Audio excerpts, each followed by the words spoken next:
Welcome back clean news. चलिए देखते हैं मध्य प्रदेश की 25 फटाफट बड़ी खबरों को। इससे पहले आप एमपी के किस जिले से न्यूज को देख रहे हैं हमें कमेंट बॉक्स में जरूर बताइए। साथ ही डेली अपडेट रहने के लिए चैनल को सब्सक्राइब कर बेल आइकन को दबाना बिल्कुल न भूलें। आज का लाइक एम 3000 है, उम्मीद करते हैं कि आप इसे पूरा करेंगे। निजी स्कूल के लिए बड़ी खबर, मंडल जारी करेगा डेट, 15 नवंबर तक करें आवेदन। मध्य प्रदेश के स्कूल शिक्षा विभाग ने माध्यमिक और उच्चतर विद्यालयों की नवीन मान्यता के लिए ऑनलाइन आवेदन की अंतिम तिथि 15 नवंबर 2021 निर्धारित की है। लोक शिक्षण संचालनालय के आदेश के अनुसार वर्ष 2022-23 के लिए नवीन मान्यता के लिए एमपी ऑनलाइन पोर्टल पर आवेदन 15 नवंबर 2021 तक आमंत्रित किए गए। माध्यमिक एवं उच्चतर माध्यमिक शालाओं की मान्यता के लिए ऑनलाइन आवेदन 15 नवंबर तक किए जा सकते हैं। चंबल एक्सप्रेसवे के लिए भूमि अधिग्रहण पर होगी कार्यशाला। शिवराज सरकार की महत्वाकांक्षी चंबल एक्सप्रेसवे अटल प्रगति पथ परियोजना पर अगले साल से काम करना के उद्देश्य से भूमि का अधिग्रहण तेजी के साथ किया जाएगा।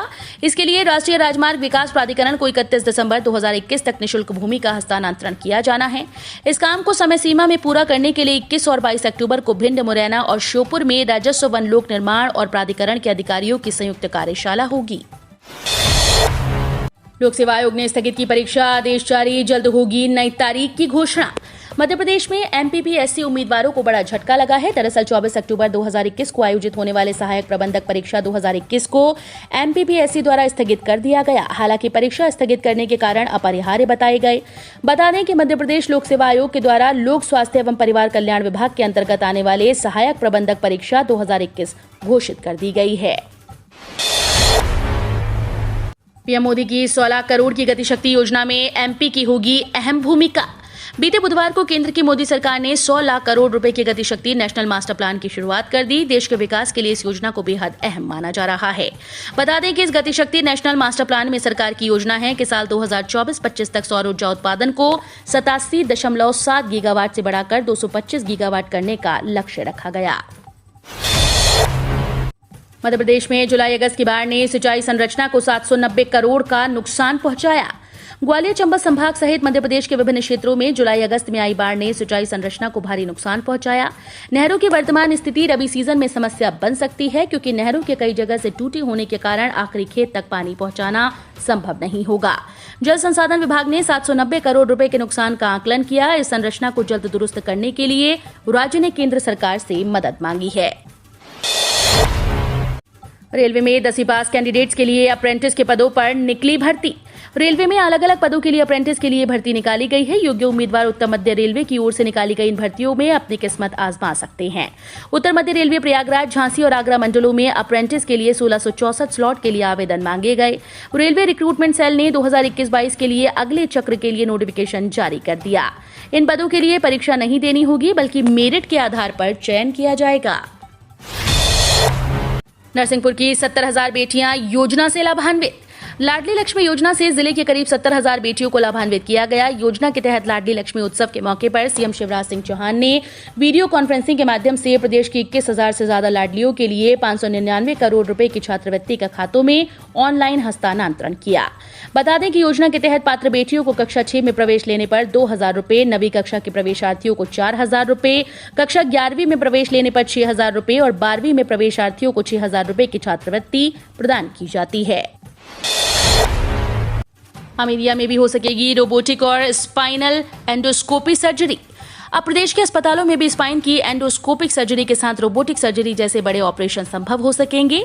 इसके लिए प्रदेश भर के चिकित्सक इन एडवांस टेक्निक के गुर सीखेंगे। ये जानकारी वरिष्ठ हड्डी रोग विशेषज्ञ डॉक्टर जितेंद्र शुक्ला ने दी। वे राजधानी में होने वाले 2 दिनी ऑर्थोपेडिक्स कॉन्फ्रेंस के पूर्व आयोजित प्रेस कॉन्फ्रेंस में बोल रहे थे। 31 अक्टूबर से इंदौर से 3 नई फ्लाइट्स। शहर के लोगों के लिए 31 अक्टूबर से इंदौर से 3 फ्लाइट शुरू की जा रही हैं। ये फ्लाइट प्रयागराज, जोधपुर व सूरत के लिए हैं। इंडिगो एयरलाइंस ने इसकी घोषणा करते हुए बुकिंग शुरू कर दी। खास बात यह है कि तीनों सीधी उड़ानें हैं, जिससे यात्रियों को काफी सहूलियत होगी। वैसे इन शहरों के लिए पहले भी फ्लाइट थी, लेकिन कोरोना काल में इन्हें बंद कर दिया गया था। इसके बाद नागरिक उड्डयन मंत्री ज्योतिरादित्य सिंधिया ने उनकी जन आशीर्वाद यात्रा के दौरान इंदौर आगमन पर इन तीनों फ्लाइट्स को अक्टूबर में फिर से शुरू करने की बात कही थी। कोयले संकट के बीच का मध्य प्रदेश में होगी बिजली की कटौती। ऊर्जा मंत्री ने दिया ऐसा जवाब। मध्य प्रदेश में बिजली संकट को लेकर प्रदेश के ऊर्जा मंत्री प्रद्युम्न सिंह तोमर ने बड़ा बयान दिया। उन्होंने कहा कि प्रदेश में कोयले की कमी है, लेकिन बिजली उत्पादन के लिए जितना कोयला पावर प्लांट को मिलना चाहिए उतना कोयला मिल रहा है, जिससे प्रदेश में बिजली की कोई कमी नहीं। दरअसल ग्वालियर में जब ऊर्जा मंत्री प्रद्युम्न सिंह तोमर से बिजली संकट को लेकर सवाल किया गया तो उन्होंने प्रदेश में कोयले की कमी की बात स्वीकार कर ली। हालांकि मंत्री ने कहा कि मध्य प्रदेश में कोयले की कमी जरूर है, लेकिन बिजली उत्पादन के लिए जितना कोयला पावर प्लांट को चाहिए उतना कोयला उन्हें मिल रहा है। चयन के बाद से सुविधाओं का इंतजार कर रहे सीएम राइज स्कूल की योजना के तहत जिले के 4 विद्यालयों का चयन तो कर लिया गया, लेकिन वहां कोई नई व्यवस्था नहीं की जा सकी। नतीजा अभी वहां पुरानी व्यवस्था के तहत ही अध्ययन अध्यापन का कार्य संचालित हो रहा है। स्कूल का चयन हुए 6 महीने से अधिक का वक्त बीत गया, लेकिन व्यवस्था के लिए अभी तक इंतजार किया जा रहा है। शिक्षा अधिकारियों के मुताबिक शासन स्तर से सीएम राइज स्कूल के लिए जारी दिशा निर्देश के मद्देनजर चयनित स्कूल का संरचनात्मक और शैक्षणिक विकास किया जाना है। 5 साल में 1.25 लाख बड़े सरकारी मुलाजिम अभी और होनी है भर्ती। राज्य के युवा और बेरोजगारों के लिए अच्छी खबर है। सरकारी विभागों में नियुक्तियों की राह खुली है। कुछ विभागों ने भर्ती प्रक्रिया शुरू कर दी। वहीं 5 साल में अधिकारी कर्मचारियों की संख्या में भी इजाफा हुआ।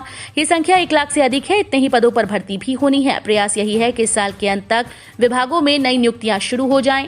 राज्य में पिछले 5 साल में वैसे तो सरकारी अधिकारी कर्मचारियों की संख्या में इजाफा हुआ, लेकिन इन्हीं 5 सालों में सरकारी, अर्ध सरकारी और निकायों सहित अन्य संस्थाओं में पदस्थ कुल कर्मचारियों की संख्या पर नजर डाली जाए तो इनकी संख्या कम हुई है।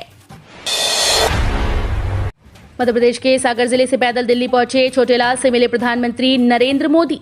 पैदल देवरी से दिल्ली जाने वाले छोटेलाल की मुलाकात आखिर प्रधानमंत्री नरेंद्र मोदी से हो ही गई। प्रधानमंत्री खुले दिल से छोटेलाल से मिले और कहा कि मुझसे मिलने के लिए पैदल आने की क्या जरूरत थी। इस पर छोटेलाल ने भी जवाब दिया कि साहब, पैदल नहीं आते तो शायद मिलना भी ना हो पाता। गुरुवार को छोटेलाल की मुलाकात प्रधानमंत्री नरेंद्र मोदी से हो गई। पेट्रोल फ्री पर केवल 3 दिन, पंप संचालक की उपभोक्ताओं को सौगात। मध्य प्रदेश में एक पेट्रोल पंप संचालक ने अनोखी स्कीम शुरू कर दी। पेट्रोल पंप संचालक ने बिटिया के जन्म की खुशी में 3 दिन के लिए 10% पेट्रोल फ्री देने की घोषणा करते हुए स्कीम प्रारंभ की। प्रदेश में जहां 113 रुपए प्रति लीटर की कीमत में पेट्रोल मिल रहा है, वहीं बैतूल में ये स्कीम शुरू होने से पेट्रोल पंप पर लोगों की कतार लग गई। असल में शहर के एक पेट्रोल पंप संचालक के घर नातिन आई। उन्होंने नातिन के पैदा होने की खुशियां अपने कस्टमर्स के साथ बांटना शुरू कर दिया। ऑफलाइन आयोजित होगी सीबीएसई 10वीं 12वीं बोर्ड की परीक्षा, दिशा निर्देश जारी। केंद्रीय माध्यमिक शिक्षा बोर्ड ने घोषणा की है कि 10वीं और 12वीं बोर्ड की परीक्षा 2 टर्म में आयोजित की जाएगी और ये ऑफलाइन तरीके से नवंबर महीने में शुरू होगी। सीबीएसई ने बताया कि पहले टर्म की परीक्षा नवंबर में आयोजित की जाएगी, जबकि दूसरे टर्म की परीक्षा मार्च और अप्रैल में आयोजित होगी। प्रत्येक पेपर की अवधि 90 मिनट की होगी और सवाल ऑब्जेक्टिव टाइप के होंगे। ज्योतिरादित्य सिंधिया ने देशी विदेशी पर्यटकों को बढ़ाने के लिए कही ये बात। राष्ट्रीय और अंतर्राष्ट्रीय पर्यटन मानचित्र पर ग्वालियर के पर्यटन को उभारने के लिए टूरिज्म प्लान को इस प्रकार से अंतिम रूप दे जिससे देश विदेश के पर्यटक आकर्षित हों। पर्यटकों की रुचि को ध्यान में रखकर सर्किट रूट का निर्धारण अर्थात हेरिटेज, संस्कृति, संगीत इत्यादि के आधार पर पर्यटन सर्किट का निर्धारण किया जाए। ये निर्देश केंद्रीय नागरिक उड्डयन मंत्री ज्योतिरादित्य सिंधिया ने संबंधित अधिकारियों को दिए। केंद्रीय मंत्री सिंधिया ने ग्वालियर के टूरिज्म को बढ़ावा देने के लिए तैयार किए गए टूरिज्म प्लान का गुरुवार को कलेक्ट्रेट के सभागार में प्रेजेंटेशन देखा और विस्तार से समीक्षा की। सैन्य हथियारों में आत्मनिर्भर बनेगा भारत, देश को आज 7 डिफेंस कंपनी समर्पित करेंगे पीएम नरेंद्र मोदी। पीएम नरेंद्र मोदी विजयदशमी के मौके पर देश को 7 नई डिफेंस कंपनी समर्पित करेंगे। इसके साथ ही वो रक्षा मंत्रालय की ओर से आयोजित कार्यक्रम को भी वीडियो कॉन्फ्रेंसिंग के जरिए संबोधित करेंगे। इस मौके पर रक्षा मंत्री राजनाथ सिंह और कुछ वरिष्ठ अधिकारी मौजूद रहेंगे। रजिस्ट्रेशन से पहले जरूर कर ले काम, वरना खाते में नहीं आएगा किश्त का पैसा। प्रधानमंत्री सम्मान निधि योजना के लिए अगर आप रजिस्ट्रेशन कराने जा रहे हैं तो ये खबर आपके लिए है। दरअसल पीएम किसान योजना के लिए ऑनलाइन रजिस्ट्रेशन हो रहे हैं, लेकिन अगर आपका आधार कार्ड आपके मोबाइल नंबर से लिंक नहीं तो आपको इस योजना का लाभ नहीं मिल पाएगा। योजना में अब ऑनलाइन रजिस्ट्रेशन में आधार ऑथेंटिकेशन अनिवार्य हो गया है। एमपी में 24 घंटे में 6 पॉजिटिव मिले। मध्य प्रदेश में बीते 24 घंटे में कोरोना के 6 नए मामले सामने आए। 3 दिन में यह आंकड़ा 26 पर पहुंच गया। प्रदेश में एक्टिव केस भी 106 हैं। इनमें सबसे ज्यादा भोपाल में 47 एक्टिव केस हैं। त्योहार में कोरोना संक्रमितों की संख्या बढ़ने से चिंता बढ़ गई, क्योंकि बाजारों में भीड़ उमड़ रही है और लोग मास्क, सोशल डिस्टेंसिंग जैसे नियमों का पालन नहीं कर रहे। भोपाल में कोरोना ज्यादा चिंता बढ़ा रहा है। पिछले 3 दिन में यहां 12 नए मामले मिल चुके हैं। 12 अक्टूबर को 4, 13 अक्टूबर को 5 और 14 अक्टूबर को 3 लोगों की रिपोर्ट कोरोना पॉजिटिव आई। किसानों को पोटाश उर्वरक पर सब्सिडी, PLI योजना के तहत 31 दूरसंचार कंपनीज को मंजूरी। सरकार ने किसानों को बड़ी राहत देते हुए शीरे वाले पोटाश पर पहली बार सब्सिडी की दरें तय की हैं। प्रधानमंत्री नरेंद्र मोदी की अगुवाई वाली केंद्रीय कैबिनेट ने पोषण आधारित सब्सिडी योजना के तहत 50 किलोग्राम की बोरी पर 73 रुपए की सब्सिडी दी जाएगी। उर्वरक कंपनी 600 से 800 रुपए प्रति बोरी के भाव से किसानों को ये खाद बेचती हैं। उर्वरक और रसायन मंत्रालय ने बताया कि सरकार PDM पर सब्सिडी के लिए सालाना करीब 156 करोड़ रुपए खर्च करेगी। दस्तावेज वेरिफिकेशन की तिथि बढ़ी, छुट्टी के दिन भी खुले रहेंगे ITI। औद्योगिक प्रशिक्षण संस्थान दाखिला प्रक्रिया को लेकर छुट्टी के दिन भी खुले रहेंगे। पहली मेरिट सूची में शामिल विद्यार्थी आज शनिवार को भी ITI में दाखिला लेंगे। विभाग ने दस्तावेज वेरिफिकेशन की तिथि 2 दिन बढ़ा दी। ITI में पहली मेरिट सूची के आधार पर वीरवार तक दस्तावेज वेरिफिकेशन होना था, लेकिन सूची 2 दिन देरी से जारी होने के कारण विभाग ने तिथि को बढ़ा दिया है। ड्राइविंग लाइसेंस को घर पर भूल जाने के बाद भी पेटीएम के इस फीचर से नहीं कटेगा चालान। डिजिटल पेमेंट ऐप पेटीएम में अब डिजी लॉकर फंक्शनलिटी को भी जोड़ दिया गया है। इस इंटीग्रेशन के बाद यूजर्स अपने गवर्नमेंट रिकॉर्ड्स को पेटीएम के डिजी लॉकर मिनी ऐप से एक्सेस कर सकते हैं। इस प्लेटफॉर्म पर यूजर्स जरूरी डॉक्यूमेंट्स जैसे Aadhaar card, driving licence, insurance, RC कोविड-19 वैक्सीन सर्टिफिकेट को ऐड करके स्टोर रख सकते हैं। सऊदी अरब ने देर रात लगाया GSA का नया नियम। इंटरनेशनल फ्लाइट के लिए शुरू हुआ नया सिस्टम। सऊदी अरब ने अंतर्राष्ट्रीय यात्रियों की यात्राओं को लेकर के अपने आधिकारिक मंत्रालय general aviation and civil authority की तरफ से देर रात नए नियम घोषित किए, जिसके अंतर्गत यात्राओं को लेकर सुगमता प्रदान करने को वरीयता दी गई। GSA के अनुसार अगर किसी भी कारणवश कोविड-19 के मद्देनजर अगर आपका टिकट कैंसिल होता है या यात्राओं पर प्रतिबंध होने की वजह से टिकट कैंसिल होता है, तो ऐसी स्थिति में 3 नए नियम आपको सहूलियत प्रदान करेंगे।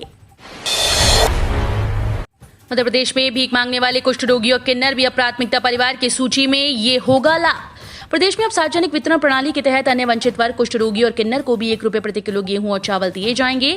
शासन ने राष्ट्रीय खाद्य सुरक्षा कानून के तहत चयनित प्राथमिकता परिवार की सूची में 2 श्रेणी बढ़ा दी हैं, जबकि वर्ष 2013-14 के आपदा पीड़ितों को सूची से हटा दिया गया। इस संबंध में खाद्य नागरिक आपूर्ति और उपभोक्ता संरक्षण विभाग ने कलेक्टर्स को आदेश जारी कर दिए हैं। MP में उपचुनाव के कारण अब दीपावली के बाद महंगाई भत्ता बढ़ने के आसार। खंडवा संसदीय क्षेत्र सहित पृथ्वीपुर, जोबट और रैगांव विधानसभा क्षेत्रों के उपचुनाव की वजह से अधिकारियों कर्मचारियों को महंगाई भत्ता और पेंशनर की महंगाई राहत अब दीपावली के बाद बढ़ने के आसार हैं। आचार संहिता प्रभावी होने के कारण सरकार अब कोई भी ऐसा फैसला चुनाव आयोग की अनुमति के बिना नहीं कर सकती जिसका व्यापक प्रभाव पड़ता हो। अभी तक वित्त विभाग की ओर से मुख्य निर्वाचन पदाधिकारी कार्यालय को महंगाई भत्ता व राहत में वृद्धि करने संबंधी प्रस्ताव नहीं भेजा गया। हम रोज ऐसे ही न्यूज लाते रहेंगे। आपने अभी तक क्लीन न्यूज MP को सब्सक्राइब नहीं किया है तो फटाफट सब्सक्राइब कर लें। साथ ही बेल आइकन को दबाना बिल्कुल ना भूलें ताकि कोई लेटेस्ट अपडेट मिस ना हो।